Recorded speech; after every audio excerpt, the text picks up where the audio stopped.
What if I told you that the smartest man in history was once called slow, broken, and unteachable? What if I told you that a boy who couldn't speak properly until the age of 4, who failed school exams, who was rejected by professors, would one day bend time, rewrite space, and change the future of humanity forever? This is not a fairy tale. This is not fiction. This is the true story of Albert Einstein, the man who proved that time can slow down, that space can curve, and that your past does not decide your future.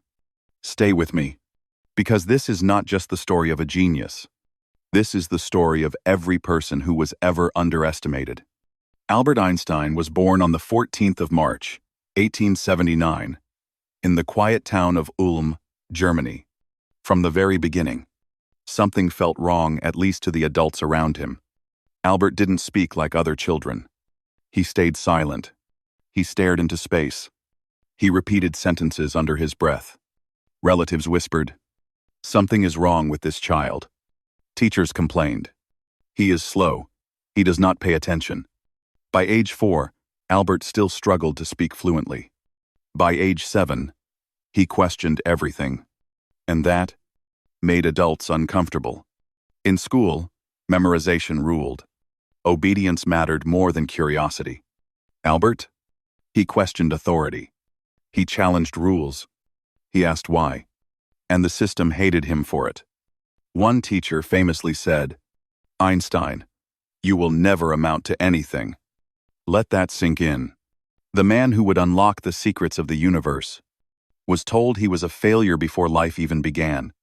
At age 5, Albert's father gave him a small gift, a compass. As the needle moved, Albert froze. No strings, no touch, no visible force. Yet the needle moved. In that moment, a fire was lit. Albert realized, there are invisible forces shaping our world. That single moment planted a seed that would one day grow into relativity. Not fame, not money, not recognition, curiosity. That was Einstein's true superpower. Einstein hated traditional education, not because he was stupid, but because it killed creativity. Teachers demanded memorization. Einstein demanded understanding. He failed entrance exams. He was rejected from schools. He was humiliated repeatedly. While others followed rules, Albert followed questions. He read physics books for fun. He taught himself calculus. He imagined riding on beams of light. Yes, imagined. Because Einstein believed. Imagination is more important than knowledge. And imagination would become his weapon. By his early 20s, Albert Einstein was unemployed, rejected by universities, ignored by professors, broke, living off friends. No one wanted him. Finally, through a connection, he landed a boring job at the Swiss patent office. Not a lab, not a university. A desk job, stamping papers, evaluating inventions. Most people would have given up. Einstein? He used that quiet office to think about the universe. In 1905, something unbelievable happened. While still working as a patent clerk, Einstein published 4 scientific papers. Each one changed the world. One explained the photoelectric effect. One proved the existence of atoms. One introduced special relativity. One revealed the equation, E equals mc squared. Energy equals mass times the speed of light squared. In simple terms, mass can turn into energy. The universe was no longer the same. Time was no longer absolute. Space was no longer fixed. Reality itself bent. This was the birth of modern physics.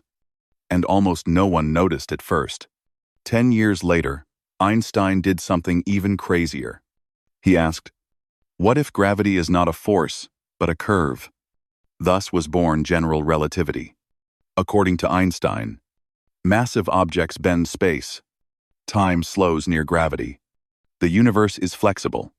In 1919, a solar eclipse proved him right. Overnight, Albert Einstein became the most famous scientist on Earth. Newspapers screamed, A new theory of the universe. From rejected student to global icon. But fame never changed him. Einstein fled Nazi Germany. He warned the world about Hitler.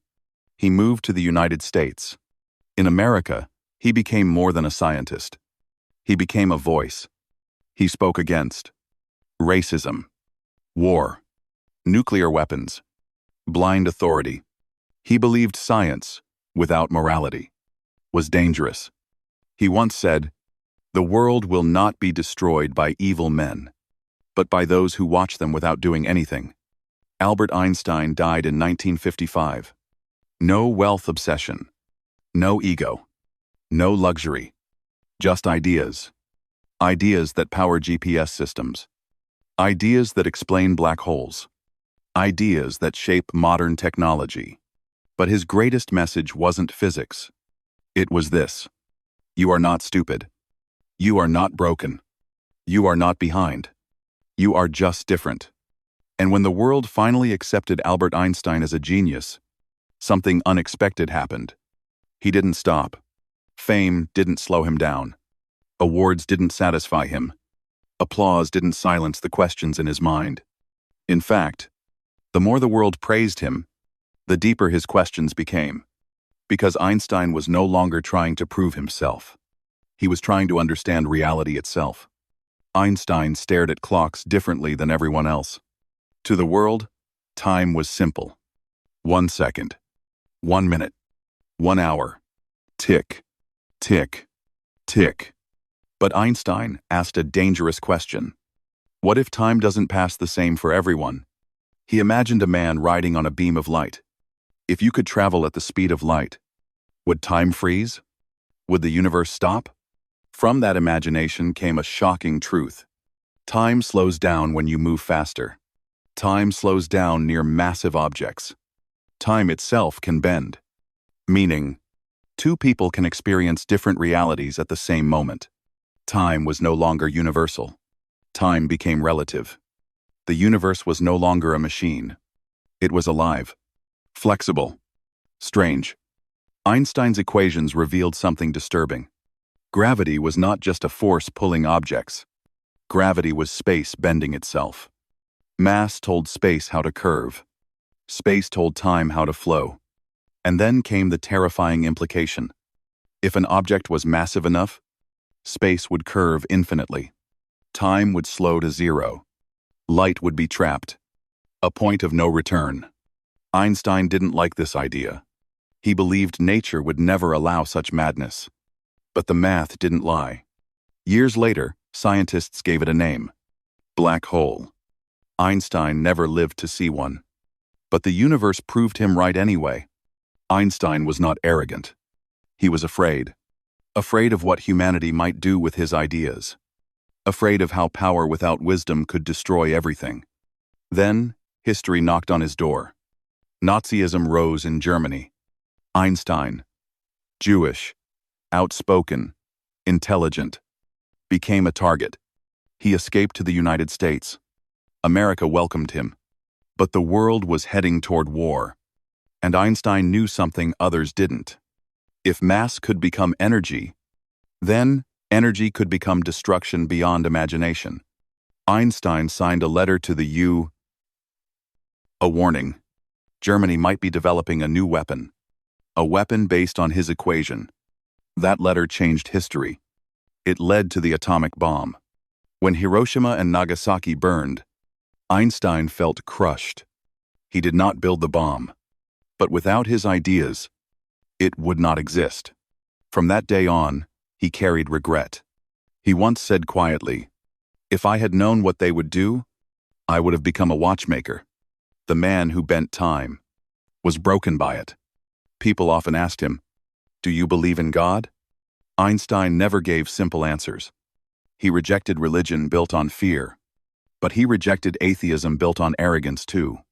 He believed in something deeper, something greater, something beyond human understanding.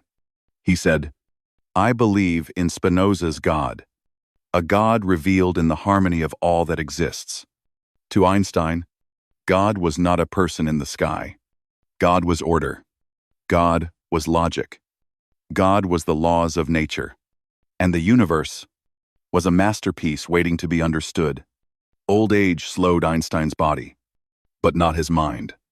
He walked alone, thought alone, smiled softly. He knew death was coming. Doctors wanted to extend his life. Einstein refused. He said, "I want to go when I want." Artificial prolonging of life is tasteless. No fear, no resistance, no drama, just acceptance. When death arrived, Einstein was calm. His last words were spoken in German. The nurse didn't understand them. And maybe that was perfect, because some mysteries are not meant to be explained. Einstein did not leave riches. He did not leave empires. He left ideas. Ideas that power satellites. Ideas that explain the cosmos. Ideas that whisper to humanity, "You don't need permission to think differently." He proved that a slow child can outrun history. A rejected student can bend reality. A quiet mind can echo forever. Einstein once said, "Life is like riding a bicycle. To keep your balance, you must keep moving. Time will move forward. The universe will expand. Stars will die. But ideas outlive time. And if one underestimated human could rewrite the rules of existence, then maybe, just maybe, your story isn't finished yet." If this story inspired you even a little, like this video, it helps this message reach more dreamers.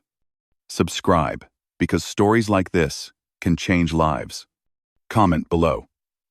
What part of Einstein's journey hit you the hardest? Remember this: the world tried to label Einstein. He ignored the label and rewrote reality. So, whatever they called you, prove them wrong.